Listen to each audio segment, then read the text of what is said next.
I am very honored and proud today to have somebody I used to listen back when we had cassette tapes. One of my first ones had a bunch of songs on it, but my favorite one was The Devil Went Down to Georgia, and it had a bunch of other songs by this individual. His name is Charlie Daniels. Charlie, welcome into the show. Thanks, Coach. Good to be with you today, buddy. Well, I tell you what, buddy, and let me do something right quick here. We're in the Research Triangle Park in North Carolina. This is a national show, but I want you to tell everyone out there listening, and I want you to clear up some a little bit of disagreements we have in the office. Where was Charlie Daniels born? I was born in Wilmington, North Carolina. Wilmington, North Carolina. All right, that's what some of us thought, and others thought. There was a town called Gulf that has been in the conversation too. Well, it deserves in the conversation because that's where I went to school. I went to my high school years were there. I finished school in Gulf, which is about 9 miles from Sanford, North Carolina, in the center of the state up there. So that's that's kind of where I grew up. I was born in Wilmington, but my fun years, they were all fun, but at least my high school years and my kind of growing up years were in the Gulf area. Yeah, well, we're looking forward to having you come down. And North Carolina is a great state. We're proud of it still here. I went to high school in North Carolina and been here ever since. But now let's talk about what have you been up to lately? I've seen you on Fox News every now and then, and you're making your tours, you're singing, you're coming up with some great songs. You got a new album that's out, and I mean, what's kept you busy? Well, I'm just doing the same thing I've been doing for the last 55 years. I'm playing music for the people. It's what I want. I thank God I can make a living doing something that I enjoy so very much because what keeps me going, I love it all. I love the writing. I love the recording. I love everything about it. But what keeps me out here, what keeps me going is being able to perform stuff live, to walk on stage in front of a crowd. That is as good as it gets for me. Is doing live shows. So that's basically what keeps me on the road. But I just love what I do. I just thoroughly enjoy what I do. And now you were on stage with Brad Paisley just recently for the, the CMA Music Festival. Mm-hmm. Yeah.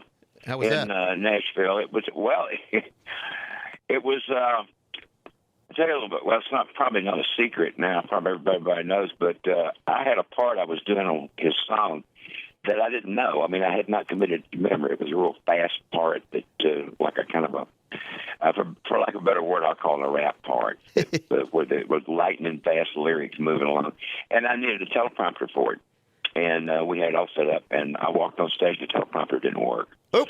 So I had a little Obama moment there. And, but somehow we got, of course, we're both professionals. Brad's a professional. I'm a professional. We've both been doing it for a long time. And the main thing is if something goes wrong, you don't want to let people know about it. You just kind of keep on keeping on. So we kind of bluffed our way through it. And it ended up with a nice jam between the fiddle and guitar on the end. So we got away with it. But it did happen. Things like that do happen. You have to be prepared for things like that when you're in show business because you never know when it's going to happen. Well, my daughter is 7 years old, and I told her I was going to be talking to you today, and I told her you played the fiddle, you rocked the fiddle, and she said, "Daddy, what's a fiddle?" And I said, "It's sort of like a violin." Was I right? It's exactly the same thing as a violin. There's absolutely no difference. I went to see Itzhak Perlman, who's, in my opinion, probably the greatest living violinist, classical violinist in the world. And I went to see him one night, and somebody took me backstage to say hello to him. And I said, "Hi, Mr. I'm Charlie Daniels. I'm a fiddle player, Mr. Perlman." And he said, "We're all fiddle players." So if Itzhak Perlman says we're all fiddle players, we're all fiddle players, But not many people can rock it like you do, Charlie. Well, I have my own style of doing things, but the thing a lot of people don't know is when kids ask me a lot of times about playing the fiddle, I said, "Don't look at me. Don't watch what I do, because if you do what I do, you'll be doing it all wrong. I hold the bow wrong. I hold the fiddle wrong. I put too much pressure on the bow and break a lot of bow hairs, and it's not the way you're supposed to do it, but it works for me, but it may not work for anybody else." So I just tell her, watch Mark O'Connor or some of these guys, that do it right, because I do it all wrong. Well, you've got a new CD out. It's called Hits of the South. And, what inspired you to come out with the new CD? What's your favorite song on the new CD? I hadn't really picked a favorite song, but it's just kind of a natural turn of events for us. It's a lot of bands that we traveled with during the years, and we did some of their songs. That their music became part of our lives, and I think our music became part of their lives. It was just kind of natural to record some of it later on. That's basically what it is. It's songs from bands that we have played, Marshall Tucker Band, Allman Brothers Band, people that we played with over the years a lot. Now we're looking here at the Facebook revolution, and Facebook is something that's pretty new to me, and I'm sure it's new to you. You have almost 500,000 fans and followers on Facebook, Charlie. That is a whole lot of people. Well, it's like you said, it's all new to me. I have been dragged kicking and screaming into every kind of technology I have gotten involved in. My son has kind of, Dad, you need to do this. No, I don't know anything about it. Don't want to do it. Yeah, but you need to. And so anyway, if he taught me into it, I would get involved in it. And he's been right in every instance, I'll have to say. But I have to give him credit for that because he sets all that stuff up for me. I'm into the Twitter thing. I really enjoy it, because it's got little short stuff you can write down. I'm apt to get on Twitter and write a whole bunch of stuff, plus the fact I can't get myself in trouble by saying too much. Now, a lot of celebrities don't do their own tweets. Do you tweet yourself?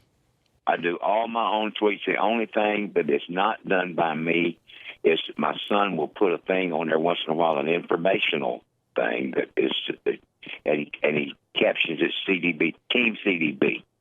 So anything you see with Team CDB on it, my son put it up. Anything else that's on there is something that I have done personally.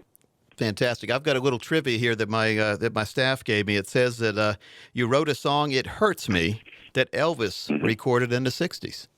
1963, I sure did. I co-wrote it, actually. It was the biggest thing that had ever happened to me at the time. It was just incredible because actually this was supposed to be a B-side of the song of the record back in the 45 days, but both sides of Elvis's records played in those days.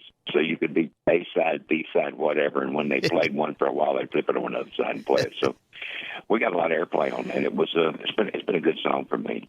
It's a smart move. I mean, I remember the records, and the record station just flipped it over for Elvis. They played the next one instead of putting a new record on. Elvis was hot.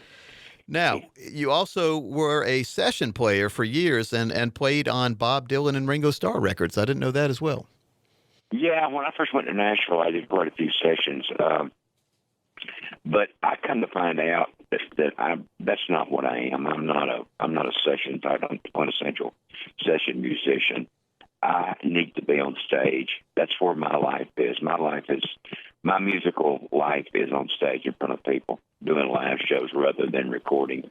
I enjoy recording. I enjoy, especially the way we do it. I get together with my band and, with my guys and do it.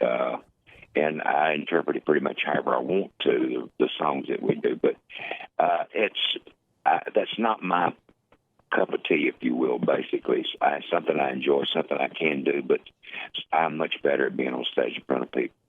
Well, let me tell you, and you've seen so many advances in the music industry. I mean, you can have your music digitized now and transferred from here all across the world with a press of a finger. But back in the day, and I think my memory's right, I bought your cassette tape because I loved The Devil Went Down to Georgia, but then I would listen to all the other songs. And really what became my favorite song on that whole cassette was America. In America? In America, yeah, in America, because that was, and of course, I've heard it now lately because of what happened September 11th, and it's like a song that never dies. I wrote that during the Iranian hostage crisis because there had been a kind of a lull in patriotism after the Vietnam War with the draft card burnings and all of the things that were going on, that kind of the patriotism that seemed had gotten out of favor, and not with me and not with a lot of people. It seemed like the public in general. And when the Iranian hostage crisis happened, it awakened patriotism in people and made them realize about America and about what a great country it is, and about we should not let people do us that way. And I heard people wanting to do something about this. We ought to go over there and do this, we ought to do that. And I thought, wow, you never thought it ever would happen again. And that's the main crux of the song. You never did think it ever would happen again in America, but it has happened, and we are here, and we're strong, and we're ready to take on all comers. So that was every time something happens in the world that threatens our nation, that song kind of works in. Yeah, it's a fantastic song. And folks, if you haven't heard it, In America by Charlie Daniels. And folks, we are talking to Mr. Charlie Daniels. And Charlie, finally here on this final segment here, I want to talk about the Down South Music Festival. And that's where you're coming. You're coming to the area of Sanford, North Carolina to help raise money to help people that have been downtrodden. We're looking forward to being there, and I don't want anybody to think that we're doing this for free, because we're not. We're actually being paid for doing the show. But I'm always glad when the money that we raise is going for a good cause, and this is a good cause. And of course, to go back and see all the home folks and do something good at the same time is a wonderful thing. Fantastic. I mean, we're looking forward to seeing anybody come down as well. Folks, Charlie Daniels. Charlie, thanks for your time today. My pleasure. Thank you.